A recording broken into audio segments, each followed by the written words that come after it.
안녕하세요. 코시국에 결혼해서 결혼 1년 3개월 차 정도를 향해 가는 새댁입니다. 새댁이라고 말을 하면 집에서 새살림을 하고 있는 것만 같게 느껴져서 잘 쓰고 싶지 않은데요. 저희 시댁에서는 저를 하도 새댁이야 새댁라고 하며 주변 사람들한테 소개를 하는 바람에 이제는 제 입에 버릇처럼 달라붙게 되었네요. 어디 가서도 제 소개는 새댁이라고 하고요. 지금부터는 시댁에서 겪은 저희 하나뿐인 시댁에 대해서 사연을 적어보겠습니다. 시댁은 저희 친정하고 분위기가 굉장히 상반되어 있습니다. 아빠가 좀 더 무섭고 집안의 분위기를 꽉 잡고 있는 친정과는 달리 시댁은 시어머니가 분위기를 주도하는 분이셨어요. 그 어머님은 쏙 빼드닮은 우리 아가씨도 어머님 옆에서 꼭 한몫씩은 거들었고요. 어머님이랑 아가씨는 둘 다 몸집이 정말 왜소합니다. 제가 키도 크고 등발도 좀 있는 편이어서 제가 같이 옆에 서 있기라도 하면 내 몸으로 낳은 자식들인 것만 같이 작게만 느껴지곤 했네요. 그래서 종종 아가씨도 그렇고 어머님도 그렇고 제 덩치를 가지고서도 놀려먹는 말을 내뱉곤 했었답니다. 자, 여기까지만 읽어도 어림잡아 저희 시모랑 아가씨에 대해서 아실 것 같죠?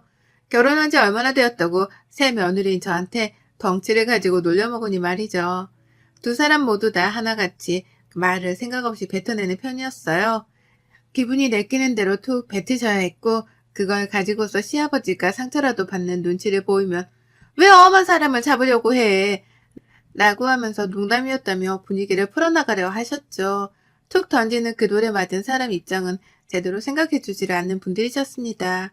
그러니 시아버지는 그 오랜 세월 동안 같이 살며 기가 죽다 죽다 끝내 펴지를 못하고 노년을 맞이하셨어요. 저희 남편은 그렇게 살지 않겠다며 발버둥을 치는 입장이었고요. 그리고 저는 시집을 와서 이 황당한 집안 분위기를 목격해가며 어떤 입장을 취해야 할지에 대해서 끊임없이 고민하는 처지였답니다. 처음 몇 개월, 아니 올 초까지만 하더라도 시어머니랑 시누이랑 크게 엮일 일은 없었어요.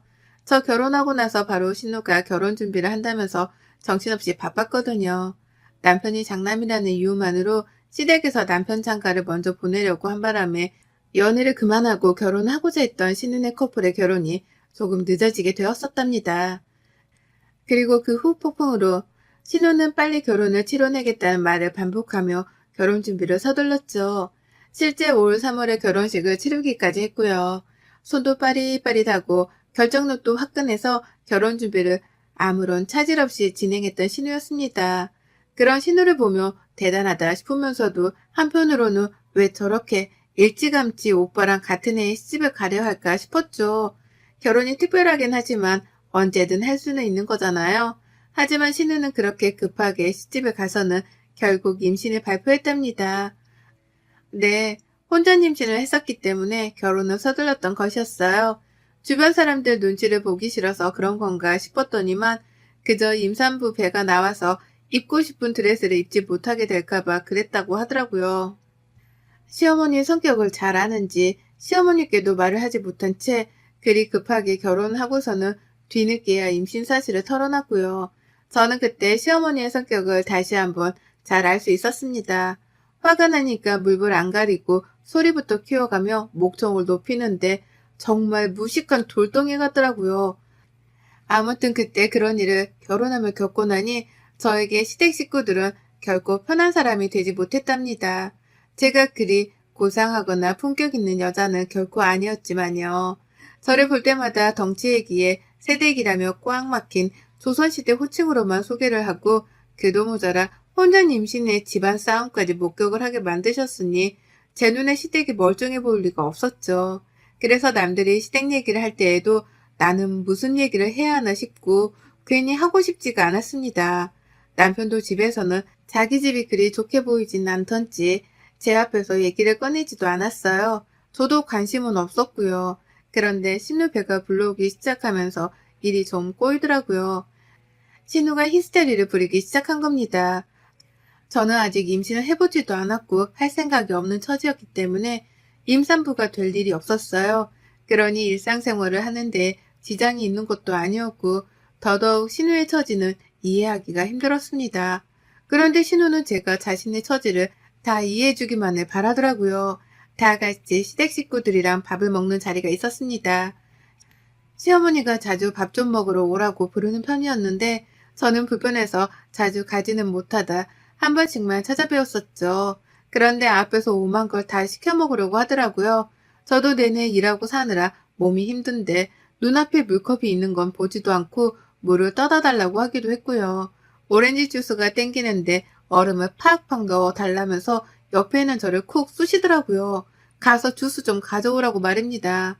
그 밖에도 밥 먹다가 입덧이라도 하면 갑자기 제 이름을 부르면서 일으켜 달라고 하고 입덧을 하는 동안에도 저보고 들어와서는 수건을 적셔달라고 시키더라고요. 입가를 닦아야 하니까 미리 준비를 해놓으라고 잔소리를 퍼부으면서도 그 와중에 입덧을 열심히도 했어요.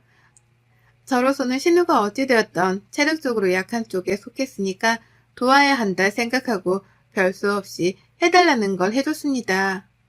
입덧을 하며 고생을 하고 있는 게 눈에 보이니까 부탁을 하는 건 최대한 들어주려고 했어요. 시어머니랑 시아버지, 심지어 저희 남편의 신우 남편까지 움직이지를 않고 구경을 하고 있는 걸 보면서도 내 일이겠거니 하면서 아무 말 없이 도움만 줬답니다. 그리고 다시 밥을 먹으려고 하면 밥맛이 하나도 없었어요. 앞에서 하도 요란스럽게 입덧을 해대는 신우를 보며 밥맛이 뚝 떨어졌거든요. 집에 와서도 내가 종노릇을 하고 왔는지를 모를 만큼 열심히 시댁일을 도와가면서 며느리 짓을 했고, 그래서 늘 집에 오기만 하면 침대에 들어눕기부터 했답니다. 신경을 너무 많이 쏟아서 기가 빨린 상태였거든요. 제게 시댁은 딱 이런 꼴이었어요. 임신을 했다는 이유로 나를 함부로 대하는 걸 당연하다고 여기는 신우가 있었고, 그런 신우한테 말린다거나 좀 타이르기는커녕 우쭈쭈 하기만 하며 내버려두는 시어머니가 계셨죠. 그 밖에 사람들은 모두 다 길을 못 펴고 사는 처지여서 제가 신경을 쓰지 않아도 되었고요. 아무튼지간에 참 제 친정하고는 달랐던 시댁 식구들에게는 정을 붙이기가 쉽지 않았습니다. 시댁에서 어머님 부름만 받아도 벌써부터 가서 고생하고 눈치 볼 생각에 머리가 지끈거렸죠. 그러다가 어머님이 김장을 하자는 연락을 해오셨어요. 신우가 막달에 가까워 배가 나와 있는 임산부라는 그 말은 쏙 빼놓은 채로 김장을 하자고 제안부터 하시더라고요. 김장철이 다가오는데 왜 먼저 소식이 없나는 말까지 던지면서요. 그래서 제가 물었었죠. 아가씨랑 하시는 거냐고요. 그러자 어머님은 당연하지. 내 딸인데 걔가 김치에 얼마나 환장하는데. 라고 하며 당연히 아가씨도 함께 김장을 할 거라고 대답을 하셨답니다. 너무나 당당하게 당연하다는 듯이 말이죠. 그래서 저도 그 말에 곧장 대답을 드렸죠. 아, 네. 저는 저희 친정 어머님이랑 할 거라서요. 아가씨랑 맛있게 김치 담그세요? 라고요. 나도 내 엄마랑 김치를 만들 권리가 있습니다. 그래서 신우가 시모랑 김치를 담그는 것과 마찬가지로 저 또한 내 엄마랑 김치를 담그기로 했다는 말을 확실하게 전달했죠. 그러자 시어머니는 마지 못한다는 듯이 그래? 언제 하는데? 어디서? 몇 폭이나 담그는데? 라며 갖은 질문들을 꺼내셨어요. 어머님 입장에서는 다 알 필요도 없는 그런 쓸데없는 질문들만을 말이죠. 그래서 그냥 생각 없이 대답을 해드렸습니다. 친정에서 이모들이랑 다 같이 모여서 김치를 만드는 게 우리 집안의 일상이었고, 그래서 이번에는 오래간만에 모여 그렇게 할 거라고요.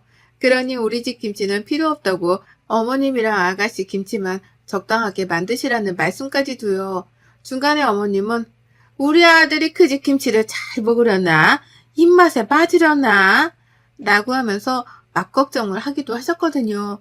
그래서 저는 이런 말도 했습니다. 이미 저희 친정에서 결혼한 때부터 김치는 주기적으로 보내주고 계셨어요. 남편도 입에 잘 맞고 맛있다고 몇 번이나 말을 했으니까 그런 걱정은 하지 않으셔도 돼요. 라고 말이에요. 그러자 어머님은 더 이상 저한테 할 말이 없으셨는지 알겠다는 뚱한 대답을 하고는 전화를 끊으셨답니다. 그렇게 저는 이번 김장을 담그는 일에 대해서 시어머니랑 충분히 대화를 마쳤다고 생각했어요. 누가 들어도 저는 제 친정에서 김치를 담근다는 말이었고, 그러니 시댁김치는 필요 없다는 말이었죠.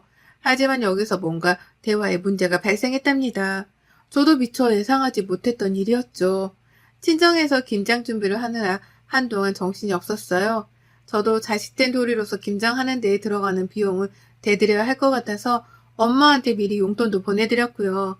이모들이랑 이모들의 딸들까지도 모두 다 그날에 모여서 같이 수육도 먹고 파티할 작정으로 미리부터 설렜었죠. 각자의 집에서 배추값은 내고 엄마는 그 돈으로 배추를 사드리고 김장 준비를 하신다고 김장 전날부터 무지하게 바쁘셨답니다. 저는 엄마가 바쁘실 걸 아니까 막내 이모랑 같이 전날부터 미리 친정에 가 있었고요.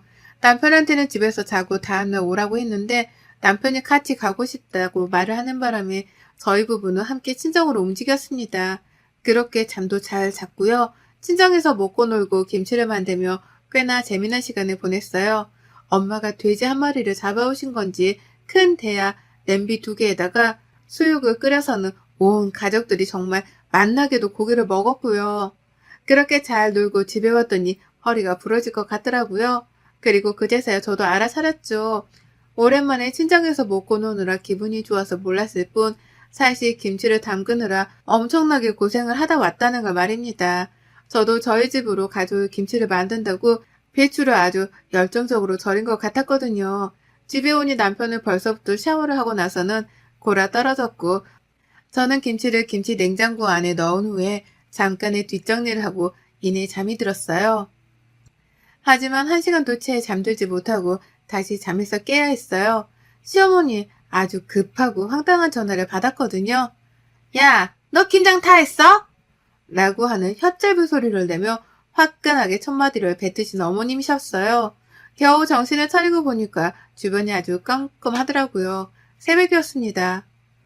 시간은 밤 12시를 조금 넘긴 때였고요. 순간 미간이 찌그러졌고 다시 한번 핸드폰을 확인했습니다. 분명 시어머니의 번호였죠. 네? 라고 황당하다는 듯이 대답을 했어요. 지금 시간이 몇 시인데 김장했냐는 질문을 하려고 전화를 하신 건가 싶었으니까요. 차마 이 말을 직접 하지 못한 채 너무 당황스러워서 무슨 일이세요? 라고 되물었습니다. 그렇지 않고서야 왜 지금 이 시간에 전화를 해서 그걸 물어보자는 의도였죠. 하지만 어머님은 누구보다도 저를 답답해하며 되물어 보셨답니다. 너 지금 자다 일어난 거 아니지? 지금까지 자느라고 연락도 안 한 거야? 야, 김장을 했으면 바로 가져와야 할 거 아니야. 하루 종일 기다렸잖아. 라고요. 어찌나 황당하던지요. 정말 자다가 봉창을 두드린다는 게 이런 건가 싶더라고요. 갑자기 전화를 해서 김치를 다 담궜는데도 왜 전화를 하지 않았냐는 엉뚱한 소리를 듣고 자빠져 있는 내 자신이 너무 초라하게 느껴지기까지 할 정도였습니다. 그래서 역한 숨을 내쉬면서 시어머니 하시는 말에 대답을 못했는데요. 어머님은 그 사이에 또 저를 치고 나오더라고요. 내가 너 친정 가서 김장 담근다고 하길래 우리는 김장도 안 담그고 기다리고 있는데 김치를 다 만들고 나서도 연락을 안 주면 어쩌하니? 이게 시어머니를 하루 종일 기다리게 하고 있네. 라고요. 그러는 사이 저는 뻔뻔함의 극치를 보이는 시어머니의 태도를 믿을 수가 없다며 눈만 껌뻑이고 있었고요. 소리가 어찌나 요란했던지 옆에서 피곤하다며 코까지 골고 자고 있던 남편도 일어났습니다. 엄마야? 엄마 목소리인데 뭔 일 났대? 라고 하며 남편도 이게 도대체 한밤중 무슨 일이냐며 놀래 잠에서 깼어요. 급기야 남편은 불까지 켜고서는 옆에 앉아 저를 쳐다보는데 어머님은 혼자서 할 말만 주구장창 뱉어내셨답니다. 아니 너 니네 친정 가서 김장한다며 우리 것도 있을 거 아니야. 그러려고 우리 집에 안 오겠다고 한 거 아니니? 근데 김치를 만들었으면 곧장 가지고 오던가 아니면 얼마큼 만들었다고 말이라도 해주던가. 얘가 사람을 하루 종일 기다리게 하고 있네. 내가 너 친정 가서 재밌게 놀라고 일부러 연락도 안 했다가 지금에서야 하는 거야. 나같이 시어머니가 어딨니? 라고 하면서 소리가 점점 더 격해졌죠. 남편이 제 전화를 낚아챈 것도 그때였습니다. 엄마 지금 몇 시인 줄 알아? 꼭두 새벽에 전화를 해서 그걸로 화를 내는 거야? 지금? 처가댁에서 김치 담근 게 뭐? 그걸 왜 엄마를 주라는 거야? 엄마가 왜 기다려? 김치를 달라고? 집에서 수희랑 김장하는 거 아니었어? 라고 하면서 남편도 못 참아주겠다며 막 밀어붙였어요. 제가 본 남편의 모습 중에서 그날 그 모습이 역대급으로 화가 난 모습이었습니다. 하지만 이를 그냥 보고만 있을 시어머니가 아니셨죠. 앞서 여러 번이나 말씀을 드렸듯이 시댁안에서 대빵이라고 할 수 있는 사람은 바로 저희 어머님이셨습니다. 성질도 성질이지만 목소리 큰 것도 한 몫을해서 누구 하나 싸움을 시작했다가도 찍소리를 못 내고 깨갱하곤 했어요. 그걸 스스로도 잘 알아서인지 어머님은 바로 소리 지르기를 시전하더라고요. 야, 넌 누가 엄마한테 그렇게 소리를 지르래? 라고 하면서 본인이 더 크게 소리를 지르는데, 이야, 정말 천하장사가 다름없더라고요. 그 순간에 남편은 제 눈앞에서조차 깨갱하는 모습을 보이면서 대꾸를 잘 못하고서는 누가 소리를 지른다고 그래? 라며 소심하게 반항을 했습니다. 그러니 시어머니는 깨갱한 아들의 모습을 눈치를 채고는 더욱 기고만장해져 소리를 지르셨죠. 내가 니들 김장하러 간다고 하니까 겸사겸사 우리 것도 해주겠거니 했지. 그렇게 많은 사람들이 김장을 한다는데 설마 사돈 김장도 안 담가 주실라나 싶었다. 안 담가 줬다 하더라도 며느리면 딱딱 알아서 시댁으로 보낼 김장 정도는 해왔어야지. 어디 버릇없이 지들끼리 김치를 담근 걸로도 모자라 시댁 걸 챙기지도 않고 올 생각을 해. 라고 말이에요.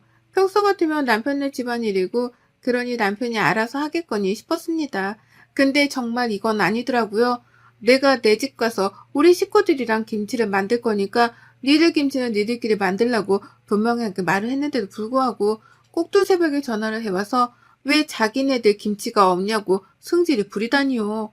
이건 정말 억지에 가까운 말이었는데 그 억지를 너무나 당당하게 하는 거 보면서 할 말을 잃었답니다. 그래서 저는 당장에 남편으로부터 핸드폰을 빼앗아 들었고 비록 얼굴을 마주보고 있지는 않았으나 아주 화가 단단히 났다는 자세와 표정을 취한 채 말씀드렸죠. 어머님이 김치가 먹고 싶으셨나 보구나. 그래서 초대도 안 했는데 김치를 얻어먹겠다고 지금 이 난리시구나. 라고요. 그러자 시어머니가 뭐가 어째? 라면 제가 비꼬는 이 말에 대해 기가 막히다며 언성을 높이셨답니다. 하지만 저는 이 타이밍을 놓치지 않고 재차 어머니께 물었죠. 그래서 몇 포기가 필요하신데요? 몇 포기를 먹을 건데요? 라고요. 그러자 어머님은 자신에게 김치를 주겠다는 소리인 줄 아셨는지 갑자기 목소리를 팍 낮추며 대답을 하시더라고요. 아유, 너도 참 진작에 준다는 말부터 했어야지. 괜히 내 승질을 건드려 소리까지 지르게 만드니 피곤하게. 우리 집 양반도 먹이고 네 시누이도 갖다 줄 거니까 8포기? 아니다. 딱 맞춰서 12포기 정도. 인당 3포기는 먹지 않겠니? 라고요. 옆에서 남편은 자기 엄마 치부가 보이긴 하는지 얼굴을 손으로 쓸어내리면서 제게 손짓했습니다. 화를 억눌러 달라고요. 본인이 봐도 지네 엄마가 이상한 거라니까 저한테 어떻게든 일방적으로 화를 참아달라는 소리였어요. 하지만 저는 시어머니랑 이판사판 뜨고 싶은 마음뿐이었고 그래서 다시 한번 물었죠. 정확히 몇 포기를 달라는 말씀이세요? 라고요. 그러자 시어머니는 짜증이 좀 섞인 제 말에 빈정이 상했는지 12포기! 라면 덩달아 짜증 섞인 말투로 대답을 하셨고요. 저는 그런 어머니께 말씀드렸습니다. 네, 12포기 도합 36만 원이요. 계좌번호 보내드립니다, 지금. 라고요. 어머님은 거의 2초 정도 말씀이 없으셨다가 물었죠. 뭐? 너 지금 나한테 돈을 내란 소리냐? 라고요. 네, 저는 시어머니로부터 꼭 돈을 받을 예정이었습니다. 친정으로 오고 가고 하는 데에 든 차비, 그리고 시댁으로 보낼 때에 들 차비, 혹은 배달비, 그도 모자라 제가 친정에 전날부터 가서는 친정엄마랑 고생을 한 몸값까지 포함을 해서 다 합치더라도 포기당 3만 원은 아주 저렴한 가격이었죠. 그리고 전 이 저렴한 가격을 시어머니께 아주 당당하게 요구했습니다. 포기당 3만 원이니까 계좌이체로 선지불을 해달라고요. 김치는 선지불된 금액이 도착을 했을 경우에만 보내드리겠다는 요구사항까지 덧붙이면서 말이에요. 당연히 이 말에 시어머니는 눈깔이 뒤집힌 사람 마냥 난리셨어요. 어떻게 그럴 수가 있냐며 말도 안 되는 요구사항이라고 말이에요. 어떻게 시어머니한테서 돈을 받을 생각을 하냐면서 거품을 물려하길래 저도 따끔하게 혼을 내드렸습니다. 어떻게 며느리랑 처갓집에서 뼈 빠지게 만든 김치를 거저 가져갈 생각을 하세요. 노동값을 지불하든지 노동값을 지불하지 못했으면 돈이라도 지불을 하든지 거지도 아니고 말이야. 라고 말이에요. 저의 마지막 말이 회심의 한 방이었던지 어머님은 또다시 정적을 만드셨습니다. 저로서는 너무도 익숙하지 못한 상황이었죠. 늘 떽떽거리면서 우겨대기만 하는 분이신데 갑자기 말을 안 하시니까요. 하지만 저도 더는 참고 속이기만 할 이유가 없었고 무엇보다 밤 12시가 넘긴 이 시점에서 먼저 싸움을 걸어온 건 어머님이셨기에 똑같이 응대를 해드렸습니다.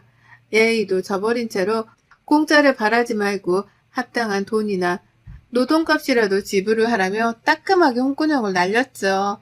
누군 시간이랑 돈이 남아 돌아서 김장을 하루 종일 담그고 온 줄 아냐며 비아냥대는 혼잣말도 거침없이 쏟아냈고요. 그리고 나서 번호 보내드렸어요. 지금 보내주실 거죠? 라고 되물었거든요. 실시간으로 어머님께 카톡을 보내가면서요. 근데 어머님이 정말 말도 없이 전화를 툭 끊어버리셨답니다. 돈 달라는 말에 대꾸도 못하고 그냥 돈을 안 내고 김치도 안 받겠다며 전화를 끊은 거예요. 김치를 달라 또 전화를 해오실 줄 알았는데 다음 날이 되어도 연락은 없었고 그 길로 어머님은 다신 제게 김치를 달란 말 따위는 입에 올리지도 못하고 계시답니다. 저 또한 그냥 꽁으로 어머님께 김치를 넘길 생각 따위는 추워도 없고요. 어디 감히 며느리가 뼈 빠지게 만든 김치에 숟가락만 얹으려고 하는 건지 공짜 좋아하다가 며느리한테 평생 팽당할 수 있다는 걸 이번 기회에 뼈저리게 느끼셨길 바랍니다. 하여간 우리 시어머니는 시어머니라서가 아니라 정말 이해하기도 힘들고 이해하고 싶지도 않네요. 여러분의 생각은 댓글로 남겨주세요. 오늘도 시청해주셔서 정말 감사합니다.